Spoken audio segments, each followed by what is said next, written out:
स्वागत है सभी का हमारे इस YouTube चैनल पर। और आज हम डिस्कस करने वाले हैं ह्यूमन डिजीज यानी कि मानव रोग। और एग्जामिनेशन पॉइंट ऑफ व्यू से देखा जाए तो ये टॉपिक बहुत इंपॉर्टेंट है, ठीक है।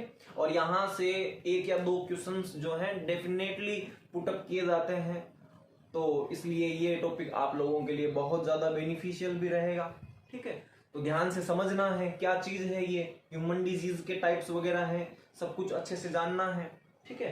तो ह्यूमन डिजीज मानव रोग, तो हमने जैसा टॉपिक में अपने नाम लिखा है तो जितने भी मानव के रोग हैं, है ना, मानव रोग पर ही हम डिस्कस करने वाले हैं। अदर जीवों के डिजीज पर डिस्कस नहीं करना, ओनली फॉर ह्यूमन डिजीज। उसके कारण क्या है, डिजीज होने का रीजन क्या है, ठीक है। अच्छा, इसके ट्रीटमेंट क्या है, किस प्रकार से उनका ट्रीटमेंट किया जा सकता है ना। रोगों के जो प्रकार हैं, रोगों के जो रोग कारक हैं, रोग वाहक हैं, इन सब के बारे में हमें डिटेल से जानना है और अच्छे से जानना है, ठीक है। तो मानव रोग के बारे में पता करते हैं। ये जो रोग है, डिजीज जो है, इसकी डेफिनेशन क्या होगी। सबसे पहले यही दिमाग में सवाल आएगा कि डिजीज है क्या। तो WHO जो है, वर्ल्ड हेल्थ ऑर्गेनाइजेशन, WHO ने क्या डेफिनेशन दी है रोग की, वो पता करेंगे। लेकिन उससे पहले ये पता करेंगे कि WHO क्या है। इसको हिंदी में कहा जाता है विश्व स्वास्थ्य संगठन। विश्व स्वास्थ्य संगठन, है ना, वर्ल्ड हेल्थ ऑर्गेनाइजेशन। इसकी स्थापना जो हुई थी WHO की, वो हुई थी 7 अप्रैल 1948 में। 1948 में 7 अप्रैल 1948 को क्या हुआ था, WHO की क्या हुई थी, अप्रैल को WHO की स्थापना की गई। क्लियर है। अब ये जानना है कि स्थापना कहाँ की गई, और वर्तमान समय में अगर पूछा जाए कि इसका मुख्यालय कहाँ है, तो आप ये भी याद रखें, स्विट्जरलैंड। स्विट्जरलैंड का एक शहर है जिसका नाम है जेनेवा। जेनेवा में WHO का क्या है, मुख्यालय है, ठीक है। तो ये अब WHO क्या कहता है डिजीज के बारे में, डिजीज को लेकर के WHO का क्या मत है, ये हमें जानना है, ठीक है। तो रोग किसे कहेंगे, तो पता करते हैं। हमारा ये जो शरीर है, किसी भी जीव का शरीर, उसके अंग प्रत्यंग अगर बाहरी वातावरण के साथ में अगर वो संतुलन मतलब बनाए रख पा रहे हैं, या ये कह दीजिए कि शरीर जो है, बॉडी जो है, वो अगर किसी भी प्रतिकूल स्थिति में भी या वातावरणीय प्रतिकूल परिस्थितियों में भी अपने आप को अगर कंफर्ट जोन में बनाए रख पा रही है, मतलब हम सहज महसूस करते हैं। जब भी हमने अपने आप को क्या महसूस किया, जब भी हमने अपने आप को किसी भी लेवल पर, अभी आपको लेवल भी बताया जाएगा, किसी भी लेवल पर अगर हम स्वयं को क्या महसूस करें, अनकंफर्ट मतलब असहज महसूस करें, तब हमें यह मान लेना है कि हमारे अंदर क्या हो चुकी है, किसी ना किसी प्रकार की डिजीज हो चुकी है। अब किस लेवल पर बात की जाए, तो WHO ने बताया है कि अगर व्यक्ति फिजिकली मतलब जिसको अपन कह सकते हैं शारीरिक, ठीक है, अच्छा मेंटली मानसिक, व अगर सोशली बात की जाए, सामाजिक रूप से बात की जाए, इन तीनों कंटेंट को अगर हमारी बॉडी फॉलो करती है, फिजिकली हम फिट हैं और अगर मेंटली हम फिट नहीं हैं, मतलब मानसिक रूप से हम फिट नहीं है, मतलब चिड़चिड़ापन है, मतलब डिप्रेशन में रहते हैं, अदर बातों पर इतना चिंतन होता है कि हेडेक होने लगता है, समझ में आ रहा है, या माइग्रेशन, डिप्रेशन जिसको अपन कह सकते हैं, तनाव वाली स्थितियां जिसको अपन कह सकते हैं, गुस्सा आना, बात बात पे गुस्सा आना। तो फिजिकली अगर फिट है, अगर मेंटली फिट नहीं है तो हम स्वस्थ नहीं कहलाएंगे, हमें कोई हेल्दी नहीं कहेगा। हेल्दी किसको कहा गया है? WHO के अकॉर्डिंग वह व्यक्ति जो शारीरिक रूप से, मानसिक रूप से और सामाजिक रूप से क्या है? स्वस्थ है। ठीक है, अगर इन तीनों में से किसी एक भी चीज की कमी है, मान लो फिजिकली कमी है, समझ रहे हो, शारीरिक रूप से कोई ऐसी प्रॉब्लम हो रही है, ऐसी परेशानी हो रही है, मतलब मान लो आपके कहीं पर पेन भी हो रहा है, हेडेक भी हो रहा है, आपको नॉर्मल खांसी हो रही है ना, नॉर्मल जुकाम है, ठीक है, ये तो फिजिकल प्रॉब्लम है। मेंटली प्रॉब्लम है, अगर सोशली कोई प्रॉब्लम है तो आप स्वस्थ नहीं है, आप रोगी हैं। ये मानना है WHO का। चीज को समझना है, डिजीज है क्या। बहुत सारी डेफिनेशन निकल के आती है डिजीज की, लेकिन आपको इतना समझ लेना है, जब भी कभी हम अपने आप को, स्वयं को, कोई जीव अगर असहज महसूस करता है, अनकंफर्ट महसूस करता है, किसी भी डिजीज को ले लो कि कौन सी डिजीज में आप कंफर्ट जोन नहीं करोगे, मतलब कंफर्ट फील करोगे। अगर खुजली भी हो रही है शरीर के अंदर तो भी वो अनकंफर्ट जोन है, असहज महसूस करना हो गया तो वो रोग है। हेडेक हो रहा है, पीठ में दर्द हो रहा है, कमर में दर्द हो रहा है, आप इसको हैंड को, शोल्डर को हिला ही नहीं पा रहे हो, तो ये क्या है? ये रोग ही तो है, डिजीज तो है, लेकिन वो फिजिकल के अंदर शामिल हो जाता है। ठीक है, कई बार डिजीज दिखता नहीं है, फिजिकल में एकदम फिट है लेकिन मेंटली कहीं ना कहीं प्रॉब्लम चल रही है, मानसिक तनाव चल रहा है। ठीक है, तो वो भी हम किसकी श्रेणी में रख देंगे? रोग की श्रेणी में रख देंगे। तो अब हमें पता क्या करना है, हमें रोग से कैसे बचना है, ये सारी बातें हमें पता करनी पड़ेगी। ठीक है, चलो आते हैं। अब ये देखो, ये मान लेना है कि रोग की डेफिनेशन तो लगभग समझ में आ रही है। अब हम पता करते हैं कि डिजीज जो है इसके होने के कारण क्या है, लेकिन उससे भी पहले हम कुछ और फैक्ट वाली बातें कर लेते हैं। ठीक है, एक प्रश्न पूछा जाता है, ये जो आधुनिक जो मेडिकल साइंस है, मॉडर्न मेडिकल साइंस की बात की जाए, आधुनिक चिकित्सा विज्ञान की अगर बात की जाए, आधुनिक चिकित्सा विज्ञान की अगर बात की जाए तो इसके फादर कौन है?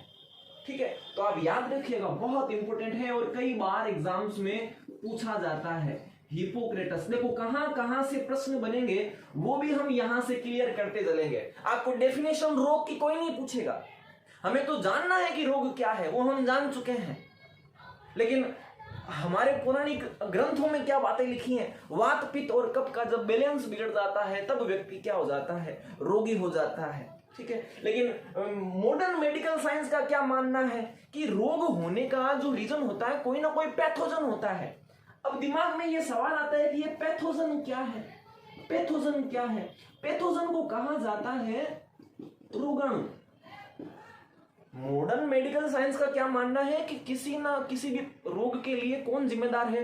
कोई पैथोजन या कोई रोगाणु जिम्मेदार होता है। अब ये रोगाणु कौन है हम पता करेंगे, लेकिन कुछ फैक्ट वाली बातें पहले जान लेनी है। अच्छा, ये तो मॉडर्न साइंस की बात हो गई, हिपोक्रेटस। अच्छा, आयुर्वेद का फादर कौन है? आयुर्वेद जो है इसका फादर कौन है? तो आप याद रखिएगा, धन्वंतरी को कहा गया है आयुर्वेद का फादर। मॉडर्न मेडिकल साइंस को आए हुए 2 या 3 शतक या शताब्दियां हुई होगी, लेकिन पौराणिक टाइम से या बहुत प्राचीन काल से जो आयुर्वेद ने जो काम किया है, मतलब रोगों को हटाने के लिए, रोगों से मतलब ट्रीटमेंट के लिए जड़ी बूटियों को काम में लिया जाता था। तो हम आयुर्वेद की भी बात करनी होगी, हल्की सी बात, इतना तो पता होना चाहिए कि फादर कौन है? धन्वंतरी है। ठीक है, अच्छा, सर्जरी के फादर कौन है? सर्जरी के फादर जिसने सबसे पहले शल्य क्रिया कर दी थी, तो उसका भी नाम पूछा जाता है। तो आप याद रखिएगा, ये जो सुश्रुत है, सुश्रुत नाम सुना होगा, सुश्रुत का, चरक का, ये अपने टाइम के क्या थे? साइंटिस्ट थे, लेकिन महान वैज्ञानिकों ने जिस तरीके से मेडिकल साइंस के अंदर उस टाइम के अंदर कटी हुई नाक को जोड़ देने जैसा काम किया था, तो वो वाकई अपन कह सकते हैं कि काम उनका उस टाइम से, मतलब उस टाइम में जितना नॉलेज नहीं था, साइंस ने इतनी तरक्की नहीं कर रखी थी, और उस टाइम के अंदर भी कटी हुई नाकों को जोड़ देना ये अपने आप में बहुत बड़ी बात है। ठीक है, अच्छा, इसके अलावा मैं बात करूं, इसके अलावा आपने चरक का भी नाम सुना होगा, है ना? चरक का, सुश्रुत का, अत्रेय वगैरह, ये ऋषि मुनि थे, है ना? उस टाइम के साइंटिस्ट थे। जिन्होंने मेडिकल साइंस पर बहुत अच्छे अच्छे काम किए थे, ठीक है, आयुर्वेद पर काम किए थे, ठीक है। अच्छा, अब क्या जानना है, बातें समझ में आ रही है। ये आधुनिक मॉडल जो मेडिकल साइंस है, हिपोक्रेटस है, पैथोजन है, जो रोग मतलब कोई ना कोई रोगाणु होगा जो क्या डिजीज को क्या करेगा, क्रिएट करेगा, मतलब डिजीज पैदा करेगा, ठीक है। लेकिन ये मानना सरासर गलत है कि सिर्फ पैथोजन ही है। किसी रोग के होने के लिए हम ये नहीं कह सकते कि ओनली फॉर पैथोजन या रोगाणु ही जिम्मेदार हैं।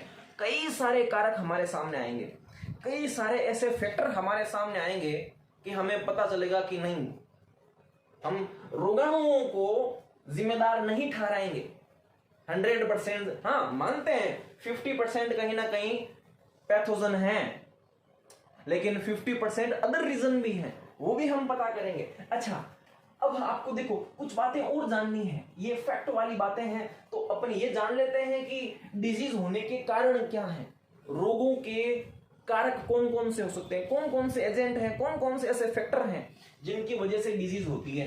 तो इसको मैं थोड़ा रफ कर दूं। देखो, डिजीज होने का रीजन क्या हो सकता है। सबसे पहला रीजन तो ये मान लो कि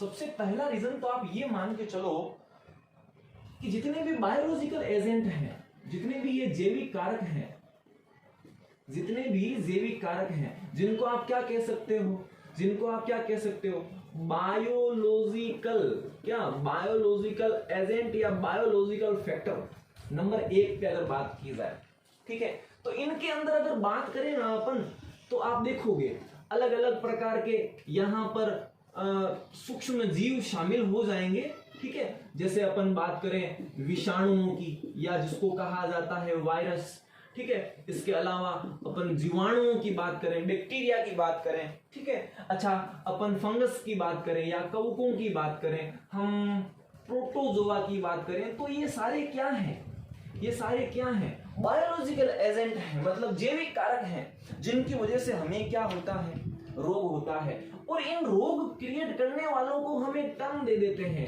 एक टर्म दे देते हैं, क्या, पैथोजन। इनको क्या कहा जाता है, इनको कहा जाता है पैथोजन, ठीक है, याद रखिएगा, पैथोजन करके टर्म दिया जाता है, ठीक है। और पैथोलॉजी, इन जीवाणुओं का, इन रोग पैदा करने वाले सूक्ष्म जीवों का अध्ययन करना, वो पैथोलॉजी, एक ब्रांच बन जाएगी पैथोलॉजी। लेकिन ये पैथोजन है, ठीक है। लेकिन हम ये नहीं कह सकते कि सभी के सभी क्या करते हैं, रोग पैदा करते हैं। हम ये नहीं कहेंगे कि सारे विषाणु रोग पैदा करते हैं, हम ये नहीं कहेंगे कि सारे जीवाणु रोग पैदा करते हैं। हम बहुत डिटेल में जानने वाले हैं, है ना, अच्छे से समझने वाले हैं। लेकिन ये मान लो कि ये सारे, इनकी सारी प्रजातियां जो है रोग पैदा नहीं करेगी। कुछ जातियां हैं जो हमारे लिए बेनिफिशियल भी है, और कुछ ऐसी है जो हार्मफुल है, जो नुकसानदायक है। जैसे एग्जाम्पल दूं मैं जीवाणु के बारे में, तो जीवाणुओं का तो इतना बड़ा रोल है हमारे जीवन में। आप देखोगे ये जो एल्कोहल वगैरह बनता है, शराब बनता है, तो बिना जीवाणु के पॉसिबल नहीं है ना। अच्छा, आपने गोबर गैस प्लांट के बारे में सुना होगा, तो उस प्लांट में भी जो मैथेनोजन बैक्टीरिया हैं, तो वो गोबर गैस बनाने में हेल्पफुल होते हैं। हमारी आंत में जो जीवाणु बैठे हैं ई कोलाई, तो वो विटामिन B12 को बनाने में हेल्पफुल होते हैं। जितने भी टीके बनते हैं, वैक्सीन बनते हैं, तो वैक्सीनेशन में भी कहीं ना कहीं जीवाणुओं का हेल्प होती है, मतलब इन बैक्टीरियाओं की हेल्प होती है। अच्छा, लेग्यूमिनेसिकुल के पादपों में चले जाएं, तो यहाँ पर वो जो राइजोबियम जीवाणु है, उसका भी तो कहीं ना कहीं हेल्प होती है। नाइट्रेट और नाइट्रेट में मतलब कन्वर्ट करके देता है, नाइट्रोजन को फिक्स करके देता है, स्थिरीकरण करता है, स्थिर करता है, नाइट्रोजन को तोड़ के देता है।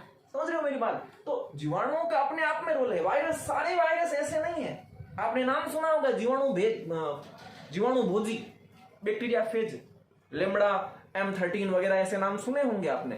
तो ये वायरस जो हैं, इनमें से कई ऐसी प्रजातियां भी जो हमारे लिए फायदेमंद है, ठीक है।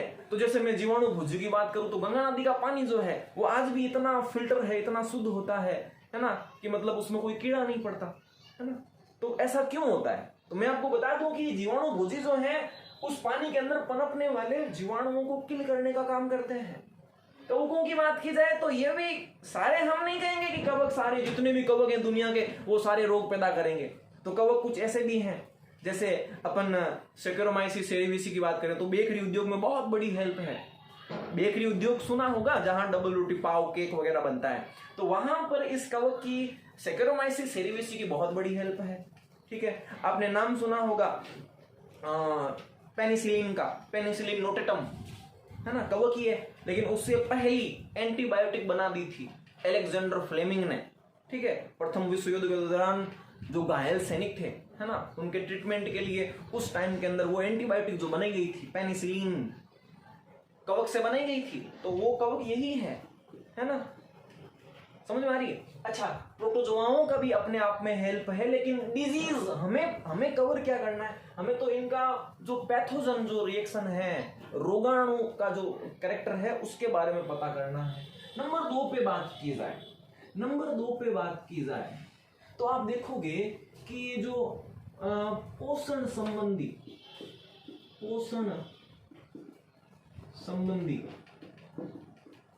न्यूनता, है ना, पोषण संबंधी न्यूनता मतलब न्यूट्रिशनल जो एजेंट है जिनकी मैं बात करूं, जैसे मान लो ये विटामिन है, विटामिन की बात की जाए, अगर इनकी बॉडी के अंदर कमी हो गई या अधिकता हो गई तो प्रॉब्लम हो जाएगी, समझ रहे हो। अच्छा, ये जो प्रोटीन है, हम जो ये न्यूट्रिशनल लेते हैं ना, कार्बोहाइड्रेट, प्रोटीन, वसा, विटामिन, मिनरल वगैरह प्रोटीन है ना। अच्छा, ये फैट वगैरह है। अच्छा, अपन बात करें ये जितने भी मिनरल्स हैं, है ना, तो इन सब की कमी से भी क्या हो जाता है रोग। हमारा प्रीवियस वीडियो जो है उसके अंदर आप क्या देखोगे, विटामिन की कमी से होने वाले रोग देखोगे सारे।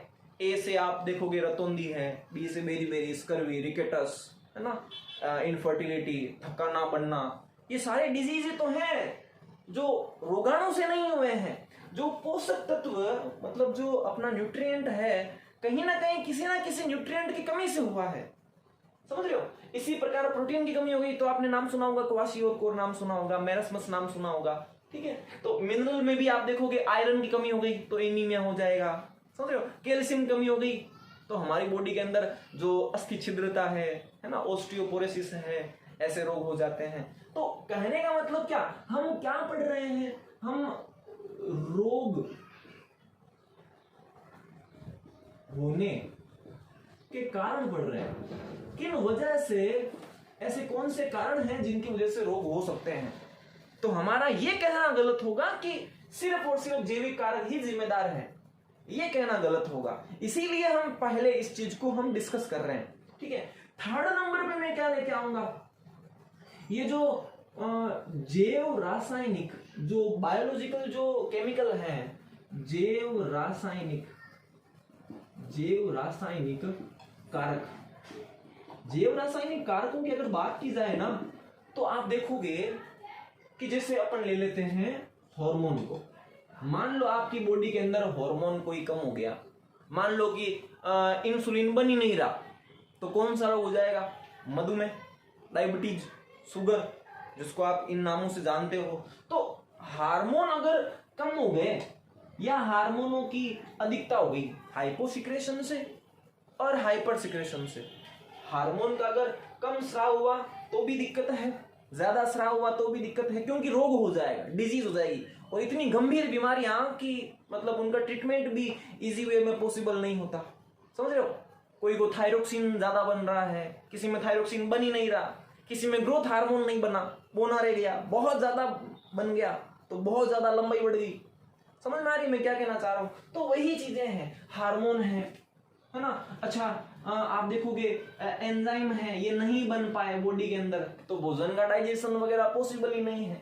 हालांकि एंजाइम का खाली डाइजेशन में रोल नहीं है, जितनी भी रिएक्शंस है बॉडी की, जितनी भी क्रियाएं हैं शरीर के अंदर जो होती है, मेटाबॉलिज्म रिएक्शंस होती है, वहां पर कहीं ना कहीं बायोकैटलिस्ट के रूप में एंजाइम काम करता है। अगर नहीं बना तो वो क्रियाएं रुक जाएगी, और वो क्रियाएं रुक गई अगर तो रोग हो जाएगा, डेफिनेटली डिजीज हो जाएगी कोई ना कोई, समझ में आ रही है। अच्छा, मान लो ये जो यूरिया है या यूरिक एसिड है या अमोनिया है, इनकी मात्रा, ये क्या है, जैव रासायनिक कारक ही तो है। अब इनको भी 2 कैटेगरी में बांट दिया, एंडोजीनस और एक्सोजीनस, मतलब अंतर्जात और बहिर्जात। अब बहिर्जात की बात की जाए तो वो बॉडी के अंदर नहीं है, ये तो सारे बॉडी के अंदर है। बाहर बात की जाए, जैसे पोल्यूट है, प्रदूषक जो पदार्थ होते हैं, डस्ट वगैरह है, धुआं है ना, या अपन बात करें कि एलर्जन जो होते हैं, है ना, तो मैं यहाँ लिख सकता हूँ। इसके अलावा भी जो बहिर्जात की अगर बात की जाए या एक्सोजिनस जो केमिकल एजेंट है उनकी बात की जाए तो एलर्जन है या ये जो प्रदूषक वगैरह हैं, ठीक है, इनकी वजह से भी कहीं ना कहीं डिजीज हो जाती है। एलर्जन का मतलब क्या हो गया कि जो एलर्जी क्रिएट करते हैं। अब एलर्जी क्या है? तो किसी भी बाहरी उद्दीपन के संपर्क में आने पर हमारा जो शरीर है वो शरीर क्या करेगा, उसके प्रति रेस्पॉन्स देगा, प्रतिक्रिया करेगा। लेकिन अगर उसकी सेंसिटिविटी हाई है, सामान्य नहीं है, सामान्य की तुलना में बहुत ज्यादा सेंसिटिव है, जिसको अपन कहते हैं अति संवेदनशीलता। तो इस अति संवेदनशीलता को ही तो क्या कह देते हैं? एलर्जी कह देते हैं। समझिए, इस अति संवेदनशीलता को ही तो अपन क्या कह देते हैं? एलर्जी। समझ में आ रही है एलर्जी क्या है? जैसे मान लो किसी को धूप से एलर्जी है, ठीक है, तो किसी को सर्दी से एलर्जी है, किसी को डस्ट से एलर्जी है, ठीक है। मतलब सभी का एक एलर्जन होता है, कोई विशेष कारक होता है जिसकी वजह से उसको क्या होती है? एलर्जी। हम पढ़ेंगे, डिटेल में पढ़ेंगे। प्रदूषक के बारे में भी समझ पा रहे हो, श्वास संबंधी, आंखों से संबंधित, त्वचा से संबंधित बीमारियां हो सकती है, हम डिटेल में जानेंगे। चौथी बात क्या, चौथा रीजन क्या हो सकता है रोग होने का, तो वो भी जान लो। देखो, पोषण संबंधी न्यूनता समझ में आ रही है, जैव रासायनिक कारक भी समझ में आ रहा है, तो अब ये भी जान लो कि शरीर के अंदर जो आप ये जो भौतिक कारक होते हैं, भौतिक कारक के अंदर आप मान लो ज्यादा तापमान है, ज्यादा सर्दी है, ठीक है, या ज्यादा हीट है, गर्मी है, मतलब आप वर्षण है, मतलब बहुत ज्यादा तेज रेन वगैरह हो रही है, तो ये सारे भौतिक कारक हैं, इनसे बचना है। और मानव इतना बुद्धिजीवी है कि वो इनसे बच करके अपने आप को इनसे होने वाले साइड इफेक्ट से बचा सकता है। साइड इफेक्ट से क्या होगा? डिजीज होगी कोई ना कोई। मान लो आप सर्दी में या गर्मियों में बाहर निकलते हैं, ठीक है, समझ रहे हो, सर्दी में बाहर निकलते हो तो सर्दियों से बचने के लिए अपन क्या करते हैं? स्वेटर पहनते हैं या ऊनी कपड़े पहनते हैं, तो अपने आप को बचा लेते हैं ना। वो भाई सर्दी से बचने के लिए हम कुछ ना कुछ तो उसका मतलब ट्रीटमेंट करते ही हैं, तो वो अपने स्तर पर हम, लेकिन ये भी एक रीजन में लेके चल लेते हैं। पांचवा रीजन क्या, पांचवा कारण क्या लेके चलोगे रोग होने का? तो देखो, ये जो जिसको अपन डिजनरेटिव जो एक्टिविटीज कहते हैं, है ना, जो जीर्णावस्था आती है ना, जीर्णावस्था जो आती है ना, या इसको मैं विघटनात्मक जो जैविक अभिक्रियाएं हैं, है ना, विघटनात्मक जैविक अभिक्रियाएं, मतलब क्या, जब वृद्धावस्था आएगी, जैसे जैसे हमारी एज बढ़ेगी, एजिंग जैसे जैसे बढ़ती जाएगी, वैसे वैसे क्या होगा कि हमारे शरीर के अंदर क्या होगा कि कई सारे ऑर्गन हैं जो काम करना धीरे धीरे बंद कर देंगे, है ना, जिसको डिजनरेटिव रिएक्शंस कहते हैं, है ना, विघटनात्मक अभिक्रियाएं कहते हैं। जैसे ये मान लीजिए कि एक समय आएगा कि आंखों का देखना भी इतना नहीं होगा, ठीक है, धुंधला सा दिखेगा, चश्मा भी लग जाएगा, मोतियाबिंद हो जाएगा, ठीक है। अच्छा, संधि शोथ जैसी बीमारियां, आर्थराइटिस, घुटनों में दर्द तो आम बात है, समझ रहे हो। तो ये कई सारी डिजीज हमें यहाँ पर मैं लिख सकता हूँ, एक डिजीज लिख सकता हूँ, है ना, संधि शोथ, है ना, आम डिजीज है, ठीक है, समझ रहे हो। संधि शोथ इस यहाँ पर अपन एग्जाम्पल में ले सकते हैं विघटनात्मक जैविक अभिक्रियाओं के अंदर, है ना। त्वचा के अंदर सलवटें बनना है, ये भी एक प्रकार की इसी डिजनरेटिव रिएक्शंस के अंदर शामिल हो जाती है ना। इसके अलावा ये जो यांत्रिक कारक है ना, यांत्रिक कारक है, चोट वोट लगना है, ये सारे भी इसी के अंदर शामिल किए गए हैं। तो हमें यही समझना है, ये रीजन है इतने सारे, ठीक है।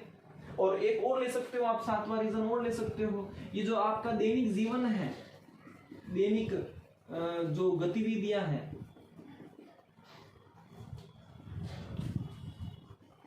डेली लाइफ जो रूटीन है आपका, वो कैसा है, ठीक है। आप एडिक्शन ज्यादा करते हैं, मतलब आप ये मान लो कि नशीली जो पदार्थ है उनका सेवन ज्यादा करते हैं, या मान लो कि एल्कोहल ज्यादा पीते हैं, या स्मोकिंग ज्यादा करते हैं, व्यायाम कभी किया ही नहीं, योगा कभी किया ही नहीं जिंदगी में, ठीक है। अच्छा, आपकी लाइफ ऐसी है कि फास्ट फूड आप ज्यादा खाते हो, ठीक है। तो दैनिक जीवन की गतिविधियों पर भी डिपेंड करता है कि आप स्वस्थ रहोगे या आप रोगी बन जाओगे, ठीक है। तो मतलब आपका खाना पीना कैसा है, ठीक है। आप क्या खाना खाते वक्त, खाने से पहले क्या आप हैंड वॉश करते हो, समझ में आ रही है। तो कई सारी ऐसी आदतें हैं, कई सारी ऐसी हैबिट्स है। क्या आप डेली योगा करते हो, रोग आएगा ही नहीं कभी। क्या आप खाना जो है किस प्रकार से आप डाइट लेते हो, ठीक है। क्या आपकी डाइट में सारा जितना भी जो न्यूट्रिशनल जो होना चाहिए, न्यूट्रिएंट्स जो होने चाहिए, वो सारे क्या मौजूद हैं। तो ये सारी चीजें हमारे भोजन में होनी चाहिए, ठीक है। व्यायाम भी होना चाहिए, है ना। जीवन के अंदर योगा भी होना चाहिए डेली, है ना। नशीले पदार्थों से बचना चाहिए, ठीक है। तनाव वगैरह है, कुसंगतियां वगैरह है, इन सब से भी बच करके अपन मतलब ये गतिविधियां भी कहीं ना कहीं इंपोर्टेंट रोल अदा करेगी। तो ये हमने क्या जान लिए, रोग होने के कारण जान लिए। हो सकता है कि कईयों के दिमाग में एक ही चीज थी, जैविक कारकों की वजह से ही रोग होता है, लेकिन अब ये कंप्लीट हो गया, माथे में ये क्लियर हो गया कि और भी कई सारे रीजन हैं, और भी कई सारे ऐसे कारण हैं जिनकी वजह से क्या हो जाते हैं, रोग हो जाते हैं। अब थोड़ा आगे बढ़ते हैं, ठीक है। चीज को डिटेल से समझने की कोशिश कीजिएगा, है ना। जितना ज्यादा समझ के करोगे ना, है ना, डाउट को जितना ज्यादा क्लियर करोगे उतना ज्यादा बेनिफिशियल रहने वाला है, ठीक है ना। तो मैं आपको पहले भी कह चुका हूं कि बहुत सी चीजें लिखी पढ़ी मिल जाएगी, लेकिन समझना थोड़ा मुश्किल हो जाता है। बस वही चीजें हैं जो हमें समझनी होगी। अब क्या जानना है, ये जो रोग है, ये जो डिजीज है, इसको दो भागों में डिवाइड कर दिया गया है। आप समझिएगा चीज को। एक बीमारियां ऐसी होगी जो आनुवांशिक होगी। आनुवांशिक का मतलब क्या हो गया, जो जेनेटिक डिजीज होती है, आनुवांशिक रोग, ठीक है। एक एक्वायर्ड डिजीज, जिनको क्या कह दिया जाता है, जिनको कह दिया जाता है उपार्जित रोग, ठीक है। एक्वायर्ड डिजीज और एक तरफ कौन सी, जेनेटिक डिजीज। आनुवांशिक रोग और उपार्जित रोग की अपन चर्चा करते हैं। तो आनुवांशिक रोग क्या है, तो नाम में छुपी डेफिनेशन है। ऐसे रोग जो हमें हमारे पेरेंट्स से मिले हैं, माता पिता से मिले हैं, जो जन्म से पहले हमारे अंदर जो रोग उत्पन्न हो गए हैं, वो रोग कौन से होते हैं, आनुवांशिक रोग। अब इस आनुवांशिक रोग होने का कारण क्या है वो भी जान लो। ये जो जेनेटिक जो डिजीज होती है, इसके होने का कारण क्या है। मान लो भ्रूणावस्था में, है ना, भ्रूणावस्था के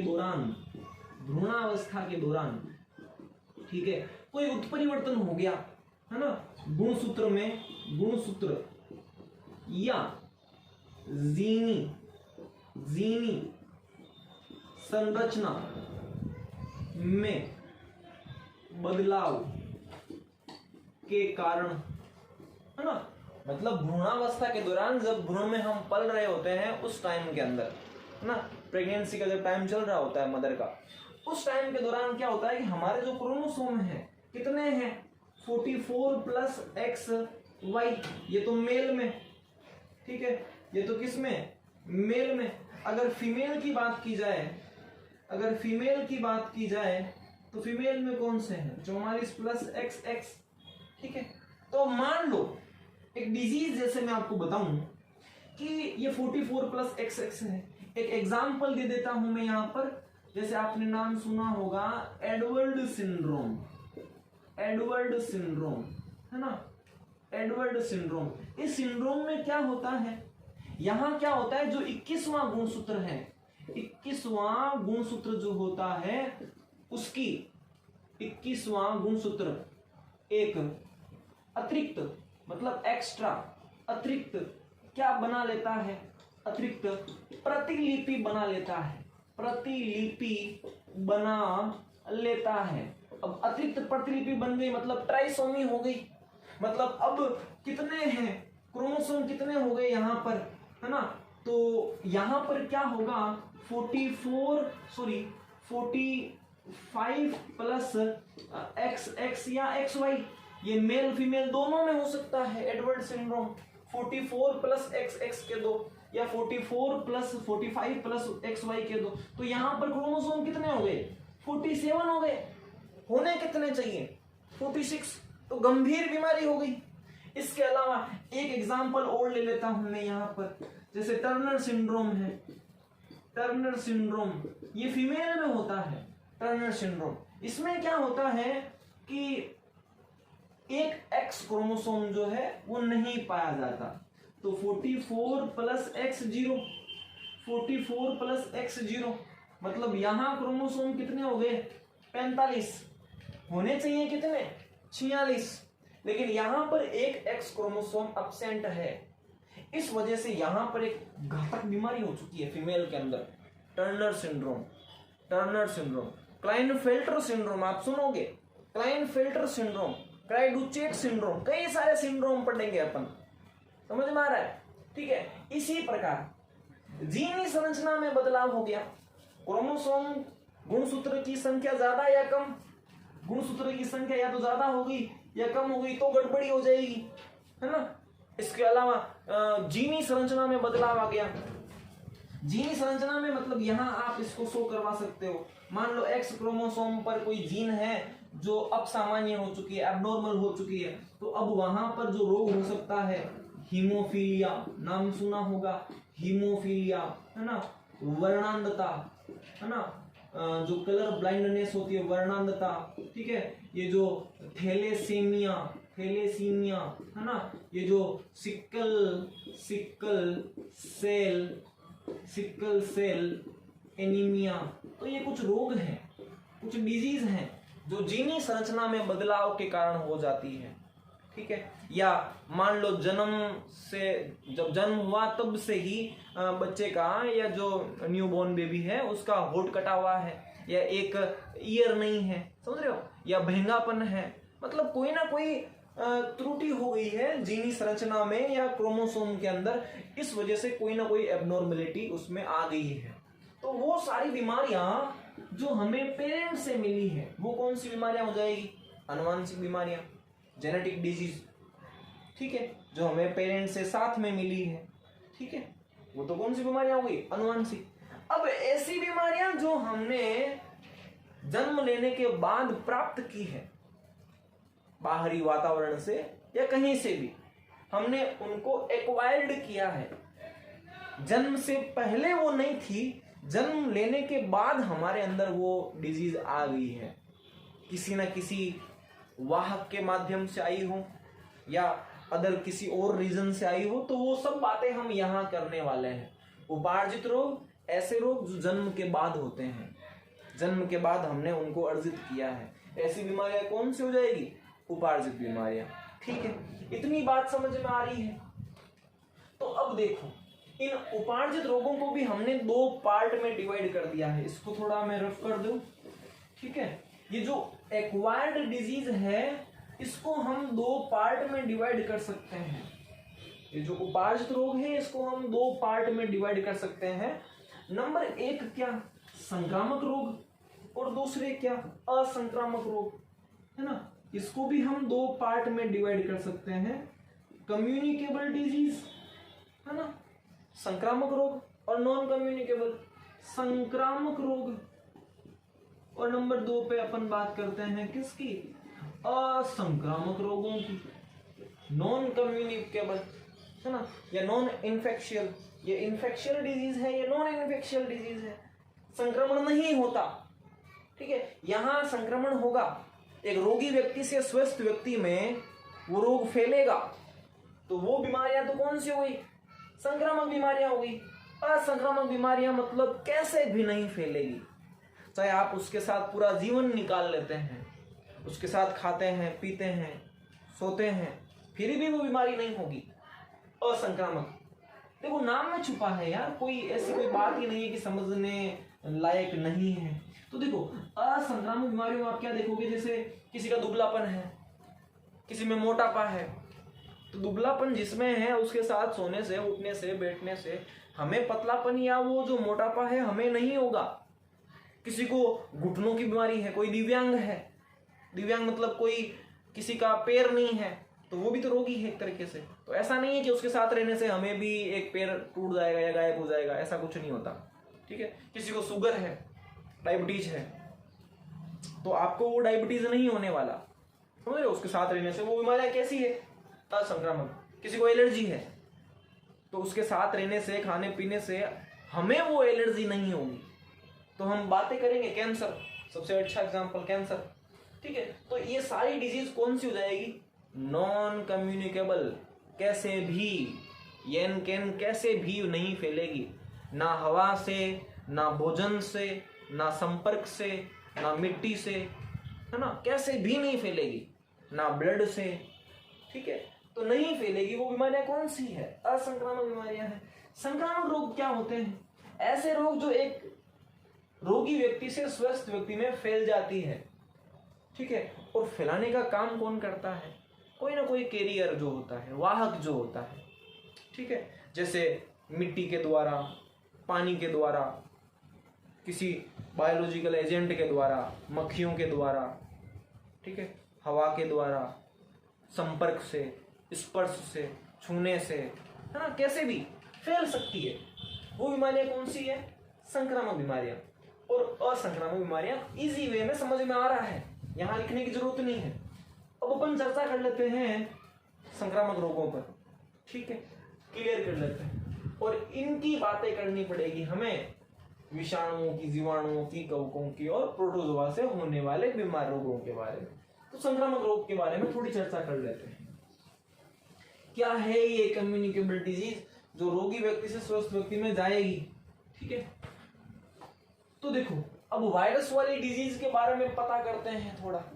वायरस वाली डिजीज, इसको थोड़ा यहां लिख लेते हैं, यहां लिख लेते हैं, विषाणु जनित बीमार। पूरा डिटेल से जानेंगे हम वायरस वाली डिजीज को, है ना। लेकिन उससे पहले हम थोड़े एग्जांपल्स देख लेते हैं।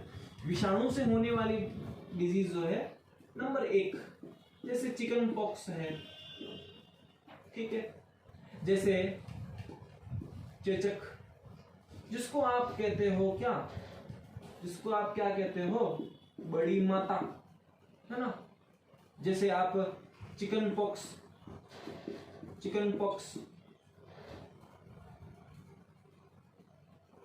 हो गया ना। इस चिकन पॉक्स को कहा जाता है क्या? छोटी माता। इसके अलावा आप देखोगे चिकनगुनिया, ठीक है, आप देखोगे खसरा, जिसको क्या कहा जाता है? मिजल्स भी कहा जाता है, डेंगू, ठीक है, हड्डी तोड़ बुखार, डिटेल में जानेंगे आगे।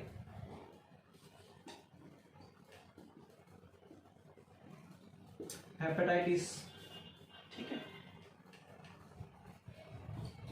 Rabies,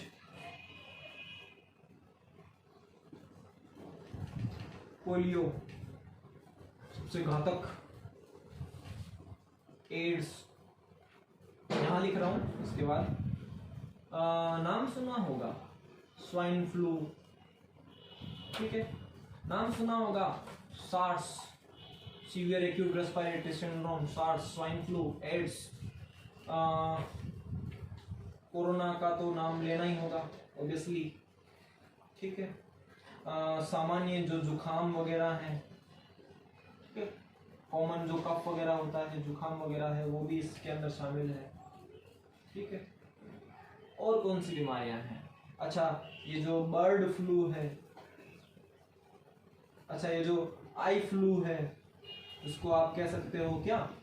trachoma. तो ये डिजीज है कुछ, है ना। 1 2 3 4 5 6 7 8 9 10 11 12 13 14 एंड 15। ये लगभग 15 डिजीज हैं जो आपको पता रखनी है। एग्जामिनेशन पॉइंट ऑफ व्यू से देखा जाए तो डायरेक्ट यही पूछा जाता है। देखो प्रश्न कैसे पूछा जाता है। डेंगू होता है, आपके सामने 4 ऑप्शन है, वायरस, बैक्टीरिया, फंगस और प्रोटोजोआ, है ना। या निम्न में से कौन सी बीमारी जो है प्रोटोजोआ से होने वाली है, ठीक है। और इनमें से 3 का नाम दे रखा है और 1 का नाम दे रखा है मलेरिया। तो हमें अगर पता होगा कि प्रोटोजोआ मतलब जो मलेरिया होता है वो प्रोटोजोआ से होता है, तभी हम राइट कर पाएंगे। तो सबसे पहले तो आप इनको कैसे भी करके, ये जो डिजीज मैंने लिखी है इनको लर्न करें आप। कॉपी में लिख करके एक बार याद नहीं होगा, 2 3 4 5 बार जितना ज्यादा दोहराओगे, बार बार अभ्यास करोगे उतना याद हो जाएगा। अब ट्रिक क्या दोगे सर? एक ट्रिक भी बना दीजिए। तो देखो ये जो चिक खस डेंगू, चिक खस डेंगू वाहरे पोलियो, चिक खस डेंगू वाहरे पोलियो, ची से देखो चिकन पॉक्स, चेचक, चिकनगुनिया तीनों निकल के आ रही है ची से। चिक क्लियर, खस खसरा, मिजल्स, डेंगू। वाह मतलब सारी बीमारियां किससे होती है? सारी बीमारियां किससे होती है? वायरस से। ह हेपेटाइटिस, रे से रेबीज और पो से पोलियो। ये तो याद हो ही रही है। ये जो 8-9 डिजीज है ये तो इस ट्रिक से याद हो ही रही है। बात करें एड्स, सबसे कॉमन डिजीज है, सबसे खतरनाक है, सबसे घातक है एड्स। स्वाइन फ्लू के बारे में सुन रखा है कई दफा। सार्स है ना, इसी कोरोना से जुड़ी हुई जो है सार्स बीमारी है, ये भी रेस्पिरेटरी जो है सिस्टम को डिफेक्ट करती है। Severe acute respiratory syndrome, corona, जुखाम, राइनो वायरस वगैरह है, बर्ड फ्लू H5N1 है, आई फ्लू, ट्रेकोमा। तो ये डिजीज आपको याद रखनी है। सबसे पहली शर्त यही है, कोई भी एग्जाम दोगे तो वहां ज्यादा डिटेल में ना जाकर के डायरेक्ट यही पूछा जाता है, या तो आप उसको सुमेलित कीजिए या आप उस रोग को पहचानिए। यहाँ कम से कम आपको 50 के अराउंड डिजीज मिलेगी, बस हमें उन डिजीज को पहचान जाना है। ठीक है, अब जीवाणुओं वाली डिजीज कौन सी है ना, तो जीवाणुओं वाली डिजीज भी बता देता हूं मैं आपको। ठीक है, तो यहां देखो जैसे अपन लेके चलते हैं टीबी, जिसको कहा जाता है श्रेय रोग, जिसको कहा जाता है क्या तपेदिक, जिसको कहा जाता है क्या राजयक्षमा, ट्यूबरकुलोसिस। तो ये डिजीज है, पहली डिजीज। ठीक है, नंबर 2 पे बात की जाए कुष्ठ रोग, जिसको कहा जाता है, इंग्लिश टर्म दिया जाता है लेप्रोसी। पूरा जानेंगे अपन, डोंट वरी कि कौन सा इसका रोगजनक है ना, क्या इसके लक्षण हैं, क्या इनके उपचार हैं, क्या कैसे इनके टीके हैं, सारी बातें जानेंगे। लेकिन उससे पहले आप ये जान लो कि कौन सी बीमारियां हैं जो जीवाणुओं से होती है। ठीक है, अच्छा और क्या, ये जो न्यूमोनिया है, न्यूमोनिया। ठीक है, अच्छा ये जो प्लेग है ना, इसको काली मौत भी कहा जाता है, काली मौत कहा जाता है, प्लेग। नंबर 5 पे बात की जाए तो ये जो टाइफाइड है, टाइफाइड है ना, टाइफाइड। अच्छा ये जो डिफ्थीरिया है, डिफ्थीरिया, इसको एक और नाम दिया जाता है मोतीझरा, इसको एक और नाम दिया जाता है रोहिणी। ठीक है, नंबर 7 पे बात की जाए तो काली खांसी, काली खांसी है ना, जिसको कहा जाता है पर्टुसिस भी कहते हैं वैसे तो, वूपिंग कफ भी कहते हैं वैसे। ठीक है, वूपिंग कफ भी कह सकते हैं।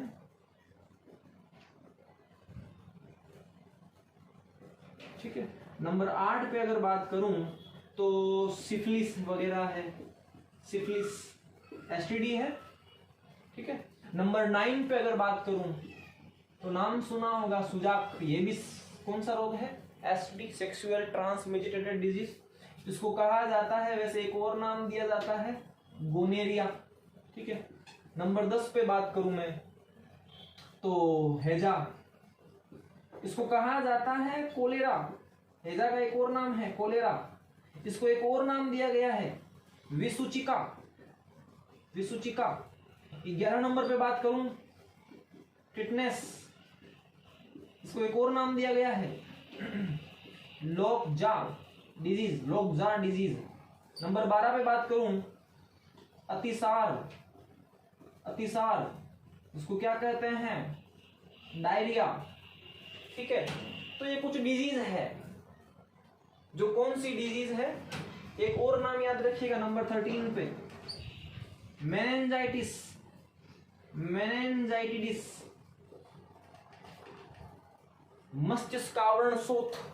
ठीक है, तो ये डिजीज है जो जीवाणु से होती है। नंबर 1 टीबी, ट्यूबरकुलोसिस, है ना, कुष्ठ रोग, लेप्रोसी, न्यूमोनिया, सबके बारे में जानेंगे, डिटेल्स जानेंगे। अगले लेक्चर के अंदर अपन डिटेल्स जानेंगे। प्लेग, टाइफाइड, मोतीजरा, डिप्थीरिया, रोहिणी, काली खांसी, वूपिंग कफ, सिफिलिस, सुजाक, गोनेरिया, हैजा, कोलेरा, विसूचिका, एक ही बात है, टिटनेस, लोकेंजा डिजीज, धनु स्तंभ भी कहते हैं इसको। ठीक है, अतिसार, डायरिया। आप इसमें देखोगे को प्रोटोजोआ में भी कहीं ना कहीं आपको जियार्डिया प्रजातियां मिलेगी। ठीक है, जो डायरिया करेगी, डायरिया क्रिएट करेगी। मेनिंजाइटिस है, ये डिजीज होगी कौन सी, वायरस वाली, ये होगी कौन सी, जीवाणु वाली। ठीक है, अब हम थोड़ी कवक पर चलते हैं। देखो 13 एंड लगभग 15 के अराउंड ये डिजीज आ गई है, 30 डिजीज हैं। और अब 10 के अराउंड डिजीज और देखोगे आप कवकों के अंदर और प्रोटोजोआ के अंदर। तो इनको मैं थोड़ा रफ कर देता हूं। ठीक है,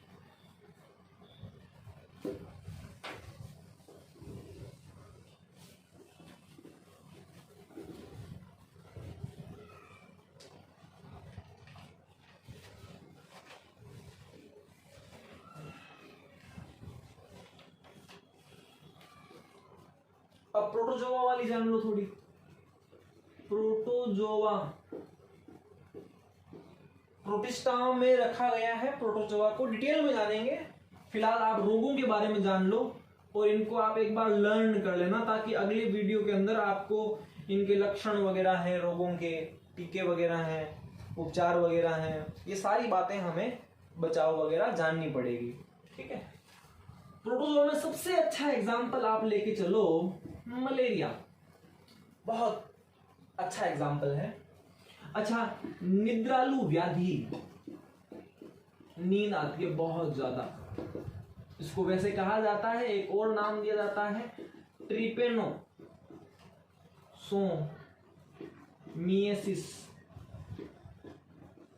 क्योंकि इसका जो रोगाणु है ट्रिपेनोसोमा गैम्बियंस नाम का है, तो उसी पर नाम पड़ा है ट्रिपेनोसोमियासिस। अच्छा, अमीबियासिस एंड अमीबा हिस्टोरिटी का नाम सुना होगा, अमीबियासिस। ठीक है, अच्छा आपने नाम सुना होगा, ट्रिपेनोसोमियासिस हो गया। एक आप याद रखिएगा, काला आजार, लेशमानिया जो है, काला आजार रोग, जिसको कहा जाता है लीशमैनियासिस।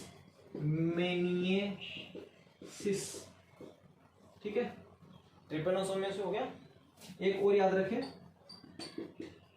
ट्राइकोमोनियासिस।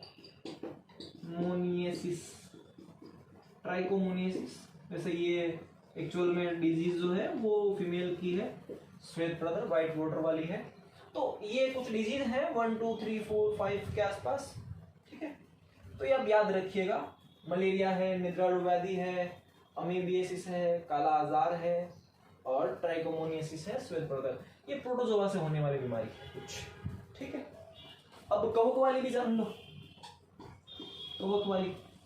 तो यहाँ पर आप देखोगे ये जो गंजापन होता है, बाल्डनेस जो होती है, गंजापन वगैरह है, या ये जो दाद वगैरह है, या जो खाज खुजली वगैरह है ना, ये जो रिंगवर्म नाम सुना होगा। ठीक है, अच्छा आपने नाम सुना होगा एथलीट फुट वगैरह।